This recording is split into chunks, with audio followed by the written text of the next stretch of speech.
The Witch in the Wood by T.H. White, Chapter 20.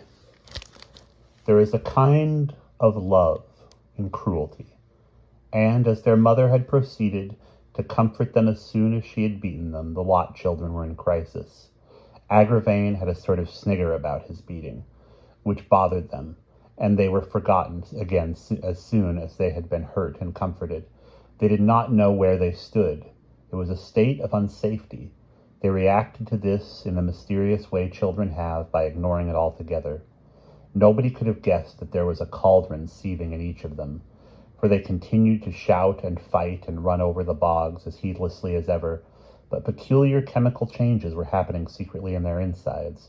Gareth suffered least, and Agravain most.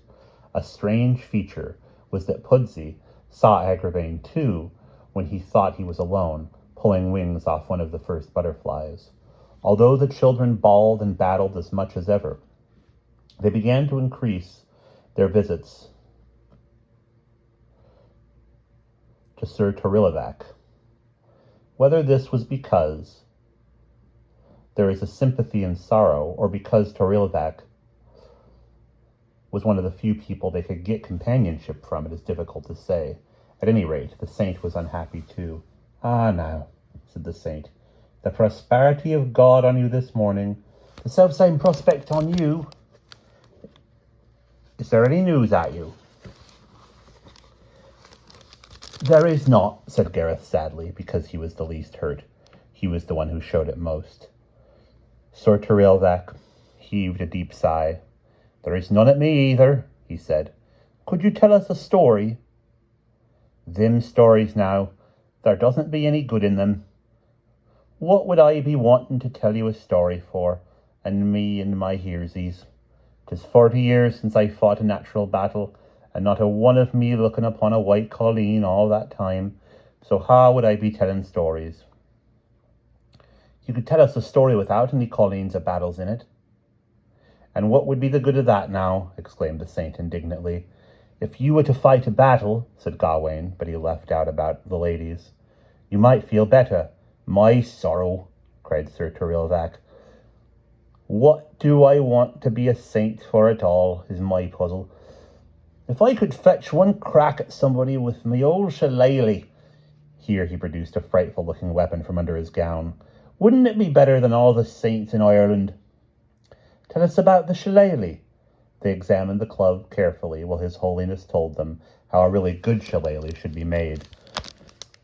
He told them that only a root growth was any good, as common branches were apt to break, especially if they were crabtree, and how to smear the club with lard, and wrap it up and bury it in a dunghill while it was being straightened, and polish it with black lead and grease.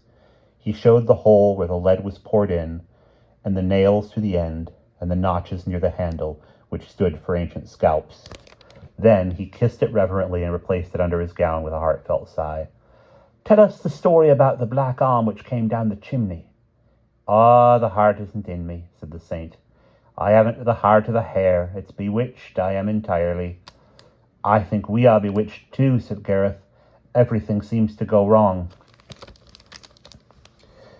"There was one in it," began Torilevac, "and she was a woman. There was a husband living in Malin, Vig, with this woman. There was only one little girl that they had between them. One day the man went out to cut the bog, and when it was the time for his dinner, the woman sent the little girl out with his bit of dinner. When the father was at sitting for his dinner, the little girl suddenly made a cry. 'Now look, father, do you see the large ship out yonder under the horizon? I could make it come into the shore beneath the coast.' 'You could not do that,' said the father. 'I am bigger than you are, and I could not do it myself.' 'Well, look at me now,' said the little girl, and she went to the well that was near them, and made a stirring in the water.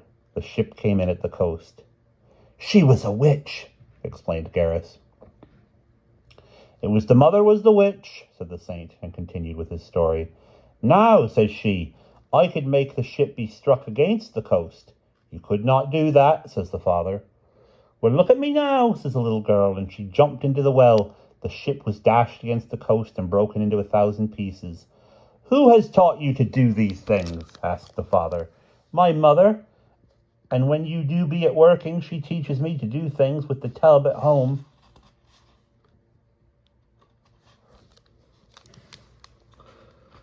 Why did she jump in the well? Asked Agravain. Wasn't she all wet?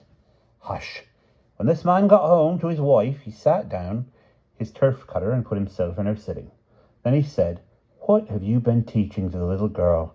I do not like to have this pishog in my house, and I will not stay with you any longer. So he went away, and they never saw one of him again. I do not know how they went after that. It must be dreadful to have a witch for a mother, said Gareth when he had finished. Or for a wife, said Gawain. It's worse not to be having a wife at all, said the saint, and he stumped off to his lonely beehive with a melancholy gait. And that's the end of chapter 20.